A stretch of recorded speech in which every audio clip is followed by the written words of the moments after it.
Welcome to asset master. अगर आपको भी फाइनेंस का मास्टर बनना है तो इस चैनल को सब्सक्राइब करें, अभी लाइक करें, शेयर करें और फॉलो करें ट्विटर पे, इंस्टाग्राम पे और यूट्यूब पे भी।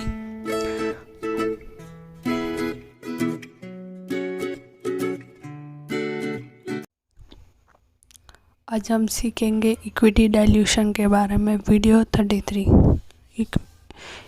इक्विटी डाइल्यूशन क्या होता है, ठीक है। इक्विटी डाइल्यूशन हमें चेक करने के लिए कुछ चाहिए चीज़ें देखनी बहुत इम्पोर्टेंट है, कुछ रेड फ्लैग्स भी, तो हम चेक कर पाए कंपनी फ्रॉड है या नहीं। तो हमें कुछ स्पेसिफिक चीज़ें देखनी पड़ेगी। इक्विटी डाइल्यूशन से आपका ओनरशिप कम हो जाता है, ये देखना ज़रूरी है। और हम एक्सप्लेन करेंगे ये हम देखते कैसे हैं। जैसे हमारे पास एक कंपनी है, उसे हम 100 टुकड़ों में बांट देते हैं और उसमें से एक टुकड़ा आपका है, मीन्स 1% आपका है ओनरशिप कंपनी में। एग्जाम्पल, जैसे कंपनी डिसाइड करती है हम और 100 शेयर हम ला रहे हैं तो सेम कंपनी का तो 200 शेयर हो जाते हैं, तो मार्केट में तो 200 शेयर हो जाते हैं, लेकिन आपके पास तो सिर्फ एक शेयर है, तो आपका ओनरशिप ऑटोमेटिकली कम हो जाता है। तो आपका ओनरशिप 0.5 हो जाता है। जब आपका ओनरशिप कंपनी में कम हो जाता है तो उसे इक्विटी डाइल्यूशन कहते हैं। जब भी कंपनी मार्केट में एक्स्ट्रा शेयर लाएगी तो आपका ओनरशिप ऑटोमेटिकली कम हो जाता है। लेकिन ये देखना ज़रूरी क्यों है?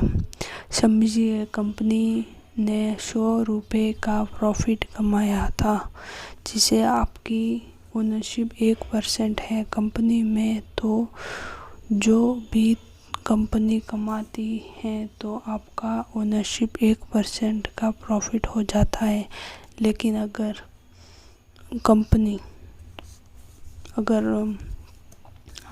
हमें बोला था कि अगर डाइल्यूशन होता है तो 200 शेयर आ गए तो आपकी ओनरशिप कम हो गई 0.5। ओनरशिप कम हो गई तो ऑटोमेटिकली आपकी प्रॉफिट भी कम हो गई, तो ये बहुत बड़ा प्रॉब्लम हो जाता है। इसलिए हमें देखना ये बहुत इम्पोर्टेंट है।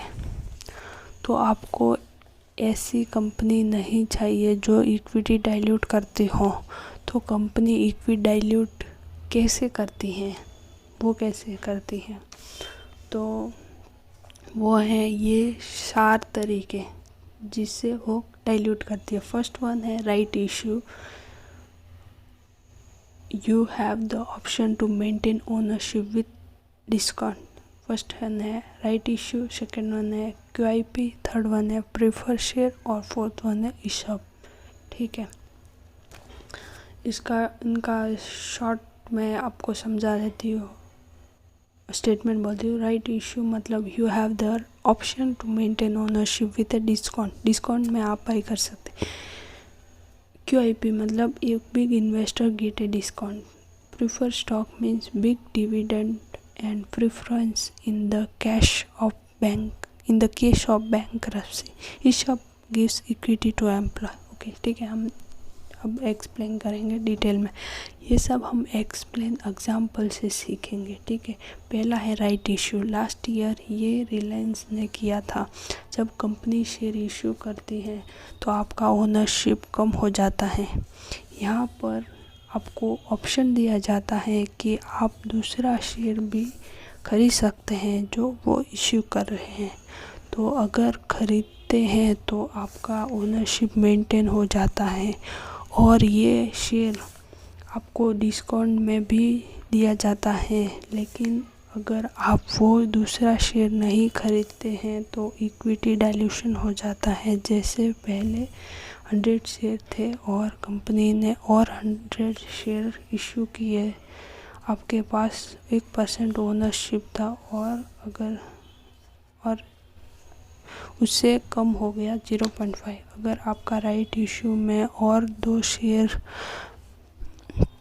दूसरा शेयर राइट इशू का शेयर नहीं खरीदते हैं तो आपका ओनरशिप 0.5% हो जाएगा और आपको पे करना पड़ता है दूसरे शेयर के लिए। ये फ्री में नहीं मिलता है आपको, ठीक है।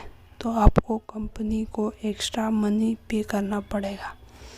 दूसरा है QIP, क्वालिफाइड इंस्टीट्यूशन प्लेसमेंट। ये बहुत ही इजी तरीका है जैसे कंपनी पैसे निकाल पाए।